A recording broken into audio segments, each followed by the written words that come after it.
Cool Album Covers, episode 45, Japan-anania. Yes. Rich Bachelor here. Mark Major here. Martin Denny is the most august and esteemed of Japanese composers. Yeah, he's also a friend of the show. He's been here so many damn times we're holding onto his slippers for him. Sayonora, Martin Denny. This is, it tugs at your heartstrings. Yeah, it doesn't have Sandy Warner in it at all, and instead has a woman who I believe might be blind. Ooh, you're talking about Love, because Love is blind. It's true. And also she can't see. So she doesn't know that she's Japanese? Is that what we're saying here? Yeah, Love knows no color boundaries. So moving on. Japanese influences all abound. Maiden Japan, not the, what was it, Deep Purple? Not the Deep Purple record. Not the Deep Purple, but this is a play on the word Maiden. Eddie wields a pretty okay samurai sword. They didn't go very big on the Japanese element on this, did they? I mean, the font, obviously, the little kind of tag with the rising sun and the sword, but that's it.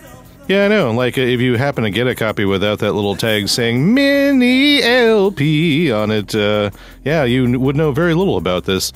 It's got that Benihana of Tokyo writing on its title and some kanji characters I'm now noticing that probably don't really say Made in Japan at the bottom. This is also a album that has Paul Di'Anno singing, not Bruce Dickinson. True. And I think he sings in English. I don't think he sings in Japanese. So if that's why you got the album, you may be disappointed. What do you want to bet those kanji characters read stupid men? Or British.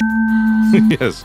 But not these guys, the Slickee boys. Uh-oh, no breaks. That's a bummer. And yeah, it has that kind of Japanese retro future look to it. Yeah, it's like a sentient dump truck transformer named Truck-Goo that is about to... Is it about to roll over someone who is emerging from a manhole cover? I can't tell what that is. I don't know. I feel like he's part of the game. Uh-oh, no coherence. Yeah. This is circa 1986, Sigue Sputnik. Burn, burn, satellite!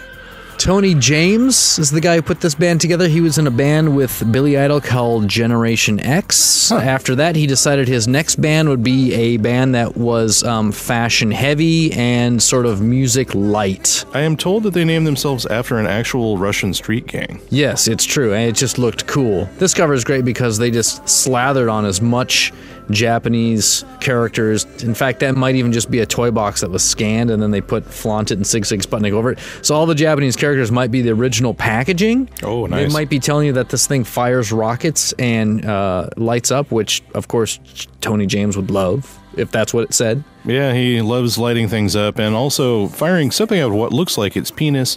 Here we go. This is where someone decided that there should just be a Japanese metal band. Mm-hmm. And, I don't know, some people like them. Yeah, I certainly enjoyed them when I was in junior high, and Walkin' Wo Crazy Nights. I mean, like, it was... super fan. Yeah. I mean, he was...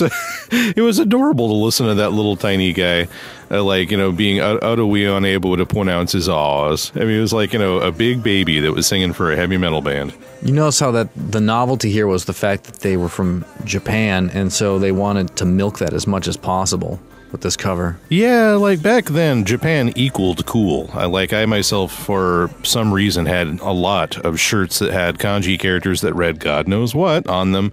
Because, yeah, it equals cool. Like it did equal cool. The movie Blade Runner was all about the Tokyo influence. Technology influence on urban sprawl. But then you got the other end of it, like you got movies like Gung-Ho with Michael Keaton and Rising Sun with Brian Denny that talked endlessly about how all of these, you know, slant-eyed bastards were coming here to take all of our jobs that we were so enjoying. It's true. And they did take them. They took our jobs and they gave them to the Chinese. Yeah, it's true. Well, I guess that rolls up Japan-anania. It does. Thank you, and good night. And good morning, Japan. Sayonara, Martin Denny.